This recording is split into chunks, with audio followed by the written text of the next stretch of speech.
Hello class, स्वागत है आप सबका एक बार फिर से मेरे चैनल ज्ञान तत्व में।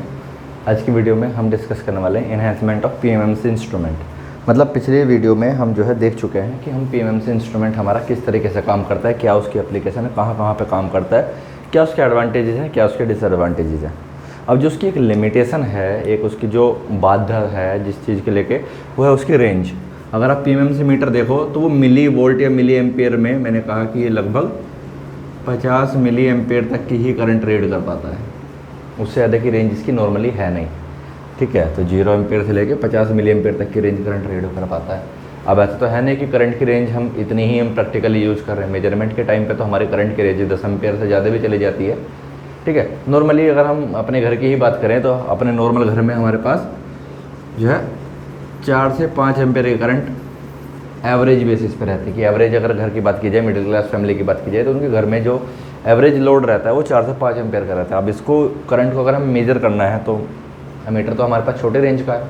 बड़ी रेंज को मेजर करने के लिए हमको उसमें कुछ चेंजेस करने पड़ते हैं। कुछ जो है चेंजेस करके हम जो है क्या करेंगे, उसकी रेंज को एक्सटेंड करने की कोशिश करेंगे, और उस प्रोसेस को हम बोलते हैं एनहांसमेंट ऑफ पीएमएमसी इंस्ट्रूमेंट। ठीक है, अब पीएमएमसी इंस्ट्रूमेंट क्यों बोला, उसको एमीटर क्यों नहीं बोला? क्योंकि देखो एनहांसमेंट हमको वोल्टमीटर और एमीटर दोनों में चाहिए, तो इसलिए हमने इंस्ट्रूमेंट का नाम लिया कि हम वोल्टमीटर में भी एनहांसमेंट कर सकते हो, किसमें, एमीटर में भी एनहांसमेंट कर सकते हैं। ठीक है, तो पहले बात करते हैं पीएमएमसी एमीटर की। पीएमएमसी एमीटर भाई, ठीक है। पीएमएमसी एमीटर के अंदर क्या है कि देखो, एमीटर आपको पता है किस काम में आता है। एमीटर का काम है करंट को रीड करना। पीएमएमसी टाइप है यानी कि permanent magnet moving coil type है, तो पीएमएमसी टाइप तो करेगा तो डीसी की वैल्यू रीड। ठीक है, अब इसमें क्या है कि एक हमारे पास एमीटर तो सीरीज में लगता है ना हमेशा। यह मेरा एमीटर है और आगे चल के ये मैंने सप्लाई दे दी लोड को। ठीक है, अब ये जो है मैक्सिमम 50 मिली एम्पेयर तक की करंट अपने अंदर बर्दाश्त कर सकता है, उससे ज़्यादा की करंट बर्दाश्त नहीं कर सकता। ठीक है, अब देखो इसका अपना कुछ रेजिस्टेंस होगा। हमने कहा कि इसका अपना रेजिस्टेंस है RM, जो उसका अपना इंटरनल रेजिस्टेंस है। ठीक, अब अगर क्या हो कि अगर मैं इसके पैरेलल में इसके साथ एक शंट करके एक छोटा रेजिस्टेंस, RM से छोटा रेजिस्टेंस इसके साथ शंट कर दूँ। RM से RM बड़ा है, RSH छोटा है। ठीक है, अगर मैं RSH इसके साथ एक शंट रेजिस्टेंस शंट कर दूँ तो होगा क्या, ज़्यादा करंट इससे जाएगी। देखो अगर आपने करंट डिवीजन रूल पढ़ा होगा तो करंट डिवीजन रूल क्या कहता है कि अगर हमारे पास दो रेजिस्टेंस पैरेलल में हैं, अगर हमारे पास दो रेजिस्टेंस पैरेलल में हैं, एक का रेजिस्टेंस R1 है, एक का रेजिस्टेंस R2 है। ठीक है, तो करंट डिवीजन रूल ये कहता है कि जिस ब्रांच का रेजिस्टेंस ज़्यादा है उस ब्रांच में करंट कम जाएगी दूसरी ब्रांच के मुकाबले। ये करंट I1 है, ये करंट I2 है, ये है टोटल करंट। ठीक है, और किस ब्रांच में कितनी करंट जाएगी इस बात का कैसे पता करोगे? करंट डिवीजन रूल के अकॉर्डिंग ये है कि अगर मुझे I1 निकालना है तो जिस ब्रांच में करंट निकालना है उससे दूसरी ब्रांच का रेजिस्टेंस R2 डिवाइडेड में टोटल रेजिस्टेंस का सम इनटू टोटल करंट I। ठीक है, सिमिलरली I2 बराबर R1 प्लस R2 इनटू में टोटल करंट I। ठीक है, ये है हमारा करंट डिवीजन रूल। हालांकि हम इसको नेटवर्क्स में पढ़ चुके हैं, इसको रिपीट करने के पीछे कारण ये था कि उसकी ज़रूरत अब हमको मेजरमेंट में पड़ रही है। देखो अगर मैं इसके साथ एक शंट रेजिस्टेंस लगा दूं उसके पैरेलल में एमीटर के, तो होगा क्या कि ज़्यादा करंट इस ब्रांच से जाएगी, इस ब्रांच में करंट कम जाएगी क्योंकि हमारे जो RSH है उसकी वैल्यू कम है RM के मुकाबले। ठीक है, इतना तो क्लियर है। अब बस हमको ये चीज़ कैलकुलेट करनी है कि RSH की वैल्यू कितनी रखी जाए जिससे उसमें इतनी रेंज का, कितनी हमने एक फिक्स रेंज मान ली। मैंने कहा कि मुझे जो है 1 एम्पेयर की करंट इससे पास करनी है मैक्सिमम। किसकी फुल रेंज जो है मीटर की कितनी होनी चाहिए? 1 एम्पेयर की होनी चाहिए। तो मैं बस अब हमें क्या करना है, ये कैलकुलेट करना है कि 1 एम्पेयर की रेंज रखने के लिए मुझे RSH कितनी वैल्यू का लगाना पड़ेगा। ठीक है, तो चलिए कैलकुलेट करते हैं।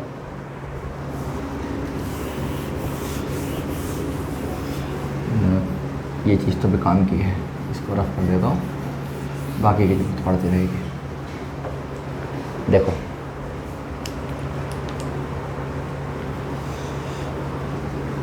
इस ब्रांच में मैंने माना कि करंट मेरी जा रही है IM, इस ब्रांच में करंट जा रही है मेरी ISH।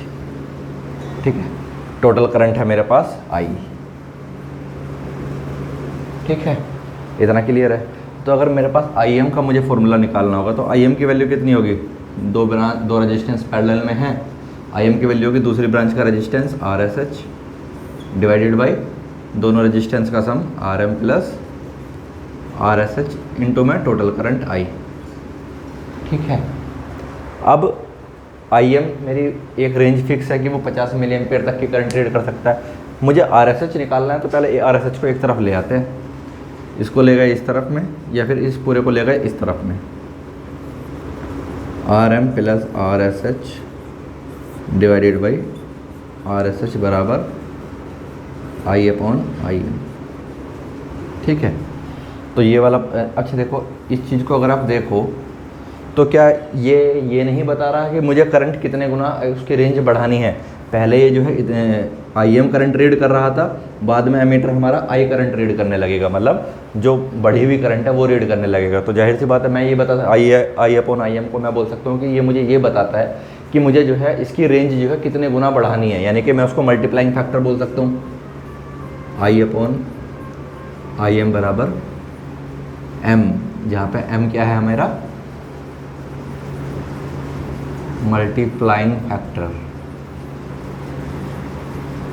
मल्टीप्लाइंग फैक्टर मतलब मैंने कहा कि मुझे जो है 50 मिली एम्पेयर से लेके इसकी करंट की रेंज 1 एम्पेयर करनी है, तो M की वैल्यू कितनी हो जाएगी, 1/50 मिली, मतलब 20 गुना।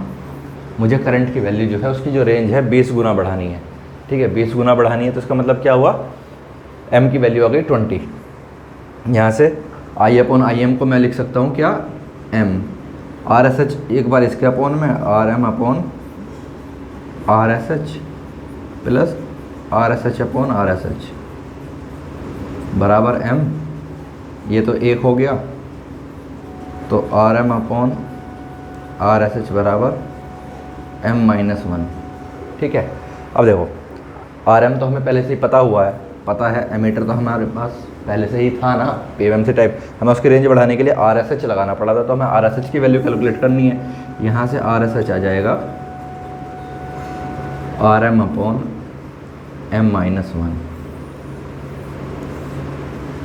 ठीक है, ठीक है। अब यहाँ से हमें पता चल जाएगा कि अगर हमें करंट की रेंज अपनी 20 गुना बढ़ानी है तो और उसका इंटरनल रेजिस्टेंस कितना है, इसका इंटरनल रेजिस्टेंस मान लीजिए कितना माने 1 मिली ओम है, ठीक है। तो RSH आप जो शंट में रेजिस्टेंस लगाएंगे वो कितना होगा, 1 मिली, 20 गुना करंट बढ़ानी है तो अपॉन 19, 20 माइनस 1 90, इसको कैलकुलेट करके जो भी आंसर आएगा वो आपकी RSH की यानी कि शंट रेजिस्टेंस की वैल्यू होनी चाहिए, ठीक है। आप कभी भी देखोगे जो एमीटर है सीरीज में लगता है, उसके साथ जो रेजिस्टेंस उसकी रेंज बढ़ाने के लिए लगाया जाता है वो पैरेलल में लगाया जाता है, और सिर्फ एमीटर के पैरेलल में लगाया जाता है, पूरे सर्किट के पैरेलल में नहीं लगाना है। ऐसा ना हो कि वो शॉर्ट कर दो सर्किट को, सिर्फ एमीटर के साथ पैरेलल में लगाना है।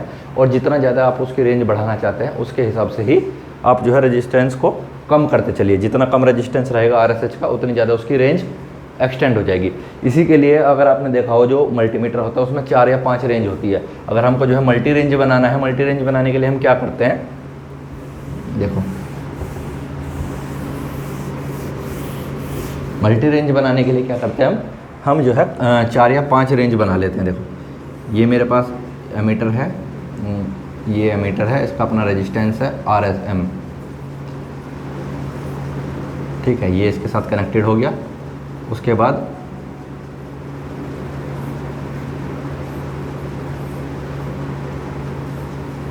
तीन रेजिस्टेंस हमारे शंटिंग के RSH1, RSH2 और ये RSH3, ठीक है। इसके साथ हमने एक नॉब दे दी, ठीक है। अब रेजिस्टेंस RSH1 जो है ये इन सब में सबसे बड़ा है, RSH2 उससे छोटा है और RSH3 सबसे छोटा है। अब जैसे जैसे मुझे एमीटर की रेंज बढ़ानी है मैं क्या करूँगा, इसका जो पॉइंट है उसको 1 पे कनेक्ट करके रखूँगा। तो मैंने मान लिया कि अगर वो 1 एम्पेयर की करंट रीड कर रहा है, RSH2 जो है उससे आधा है, RSH2 अगर उससे आधा है तो जाहिर सी बात है उससे आधा होने से क्या होगा, उसकी करंट की रेंज डबल हो जाएगी। तो अगर मुझे 1 एम्पेयर तक की करंट रीड करनी है तो मैं RSH1 पे रखूँगा, उसका आधा है तो RSH2 कितनी करंट रीड कर सकता है, 2 एम्पेयर तक की करंट रीड करने में मदद कर सकता है। वहीं पर RSH3 उसका जो है 10 गुना कम है तो वो कितने एम्पेयर तक की करंट रीड करने में मदद कर सकता है, 10 एम्पेयर तक की करंट रीड करने में मदद कर सकता है। इस तरीके से हम जो है मल्टी पॉइंट यूज़ करके उसकी जो है रेंज एक्सटेंड कर सकते हैं। अगर आप मल्टीमीटर देखोगे कभी भी तो उसमें जो है एक रेंज नहीं होती है। मल्टीमीटर में ऐसा होता है कि अगर आप पॉइंट देखें तो उसमें लिखा होता है कि आपको जो है 1 एम्पेयर तक की करंट रीड करनी है तो ये इस नोब पे रखिए, 2 एम्पेयर तक की करंट रीड करनी है तो इस नोब पे रखिए, 10 एम्पेयर तक की करंट रीड करनी है तो इस नोब पे रखिए। तो आप इस तरीके से उसको रोटेट करते रहते हैं। जैसे ही आपकी करंट जो है 1 एम्पेयर से ज़्यादा निकल जाएगी तो ये वाला अगर और आपका जो नोब है वो 1 एम्पेयर पे रहेगा तो वो क्या दिखाने लगेगा, ओवरलोड दिखाने लगेगा, OL दिखाने लगेगा, डिजिटल मीटर है तो। और अगर एनालॉग मीटर है तो क्या होगा उसमें, वो बस मैक्सिमम वैल्यू पे आकर सट जाएगा। ठीक है, आपको लगेगा कि हो सकता है वो मैक्सिमम रेंज से पार जा रहा हो, तो आप क्या करोगे, फिर उसको 2 एम्पेयर पे सेट करोगे। 2 एम्पेयर पे सेट करते हुए क्या हो जाएगा, उसकी रेंज वो फिर कम पे हो जाएगी। ठीक, इस तरीके से हम जो है PMMC इंस्ट्रूमेंट की रेंज को एक्सटेंड कर सकते हैं। सिमिलरली जैसे हमने जो है एमीटर की रेंज एक्सटेंड की है, ऐसे ही हम जो है रेंज एक्सटेंड कर सकते हैं किसकी, वोल्ट मीटर की। लेकिन अभी एक चीज़ मैं और बताने वाली रह गई है, वो ये है कि देखो अगर आप शंट रेजिस्टेंस लगा रहे हो और उसका रेजिस्टेंस और भी ज़्यादा कम है, तो जितना कम रेजिस्टेंस होगा उतना ज़्यादा टेम्परेचर का इफेक्ट ज़्यादा पड़ेगा। ठीक है, जितना टेम्परेचर का इफेक्ट ज़्यादा पड़ेगा उतनी ज़्यादा उसका जो है इन्वायरमेंटल एरर ज़्यादा आएगा। ठीक है, तो उस चीज़ को ध्यान में रखते हुए, जैसे मैंने पिछली बार बताया था कि आपको जो है एक स्वैम्प रेजिस्टेंस R स्वैम्प जिसको हम बोलते हैं, मैंने पूरा करके बताया था कि किस तरीके से स्वैम्प रेजिस्टेंस लगाने से SWAMP, किस तरीके से स्वैम्प रेजिस्टेंस लगाने से हमारा जो एरर था वो 20% से घट के 1% आ गया था। ठीक है, अगर आपने नहीं देखा है तो पिछली वीडियो में आप जाकर देख सकते हैं, ये EMI 7 में था। ठीक है, स्वैम्प रेजिस्टेंस लगाने से कैसे कैसे हम जो है एरर को बहुत हद तक कम कर सकते हैं, कंट्रोल कर सकते हैं, वो बहुत ज़रूरी है। क्योंकि जो एमीटर होता है उसमें जो हम पैरेलल में जो रेजिस्टेंस लगा रहे हैं उसकी रेंज बहुत छोटी होती है। लो वैल्यू का रेजिस्टेंस लगाएंगे तो टेम्परेचर का इफेक्ट उस पर ज़्यादा पड़ेगा। टेम्परेचर इफेक्ट को देखते हुए उसमें स्वैम्प रेजिस्टेंस लगाना थोड़ा मैंडेटरी हो जाता है। ठीक है, वहीं पर अगर हम वोल्ट मीटर की बात करें तो उसमें रेजिस्टेंस हम जो है सीरीज में लगाते हैं, उसमें उतना ज़रूरी नहीं हो जाता। देखेंगे कैसे नहीं हो रहता, देखो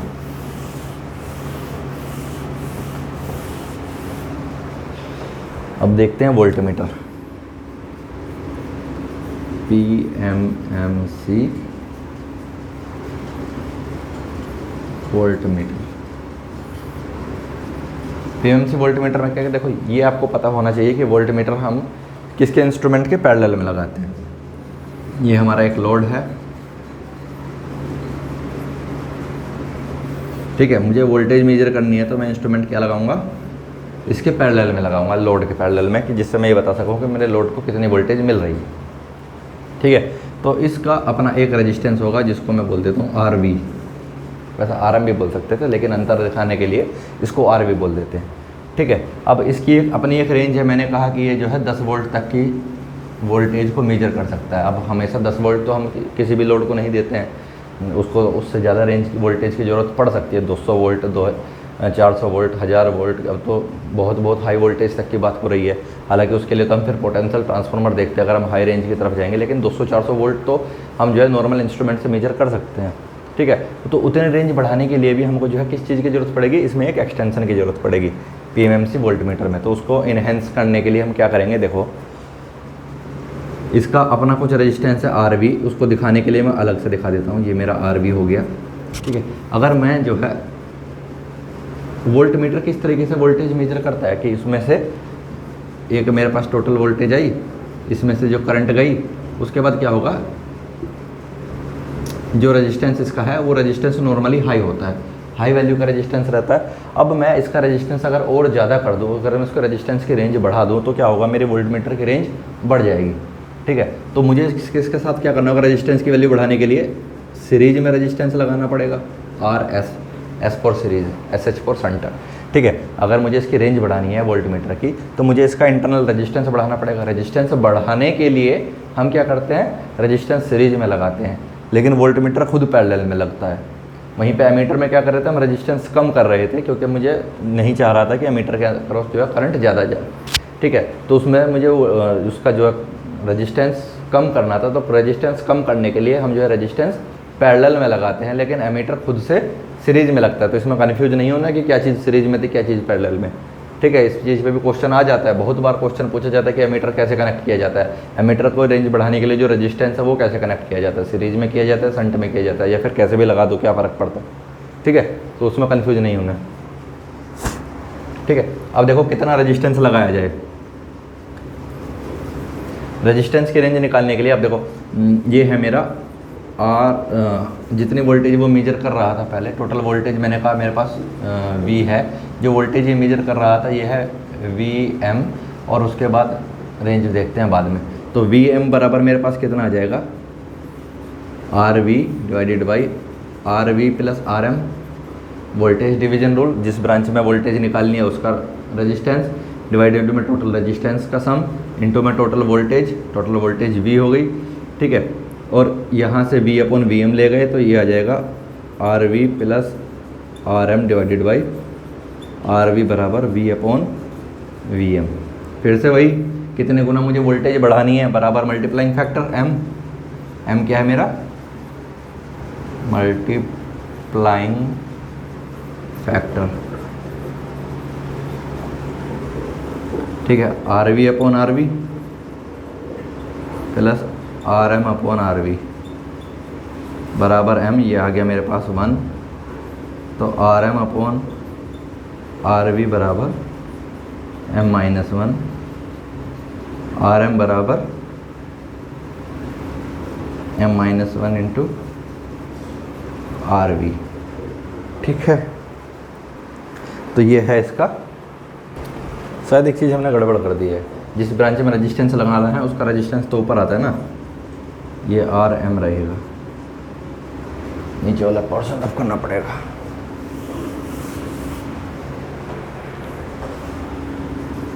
RV upon RM plus RM upon RM बराबर M, कैंसिल होके 1 हो गया, RV अपॉन RM प्लस 1 बराबर M, RV अपॉन RM बराबर M माइनस 1, और यहाँ से मेरा जो रेजिस्टेंस मुझे सीरीज में लगाना था वो आ गया मेरा M माइनस 1 इंटू RM।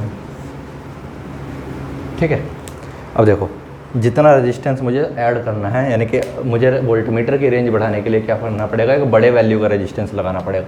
पिछली बार क्या हो रहा था एमीटर के लिए हो रहा था कि जो हम शंट रेजिस्टेंस लगा रहे थे उसकी वैल्यू कम थी उसके सीरीज रेजिस्टेंस से, लेकिन वोल्टमीटर के लिए हम क्या कर रहे हैं, जो हम सीरीज में वोल्टेज रेजिस्टेंस लगा रहे हैं उसकी वैल्यू ज़्यादा है।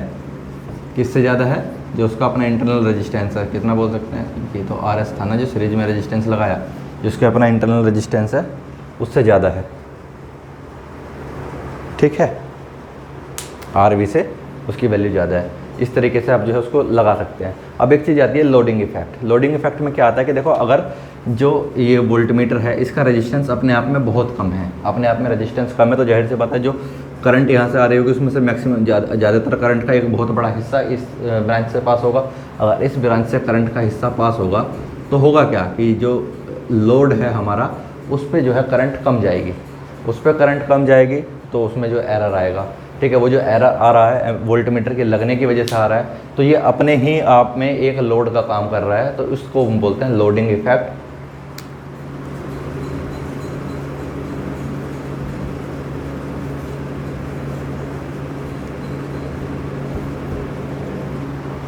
ठीक है, उसको हम बोलते हैं लोडिंग इफेक्ट। क्यों? क्योंकि वोल्टमीटर के लगने से क्या हो रहा है कि हमारा जो लोड है उसकी करंट बट जा रही है, ठीक है, वो हमारा लोडिंग इफेक्ट में आता है। और इसके साथ हमारा जो है पीएमएमसी इंस्ट्रूमेंट में लगभग हम सारी चीज़ें कंप्लीट कर चुके हैं और उसके क्रॉस कुछ नहीं बचता है, कुछ एक दो क्वेश्चन बचते हैं, वो हम क्वेश्चन बाकी जब इंस्ट्रूमेंट के क्वेश्चन करेंगे तभी हम उसके साथ देख लेंगे। ठीक है, अगली वीडियो में हम डिस्कस करेंगे मूविंग आयरन टाइप इंस्ट्रूमेंट वो किस तरीके से काम करता है, क्या उसका वर्किंग प्रिंसिपल है, कैसे उसमें जो है डैम्पिंग देखी जाएगी, कैसे उसमें कंट्रोलिंग की जाएगी, वो सारी चीज़ों पर चर्चा की जाएगी। ठीक है, अभी अगर आपके मन में कोई भी डाउट है तो आप मुझसे पूछ सकते हैं। ठीक है, और बाकी मिलते हैं अगली वीडियो में।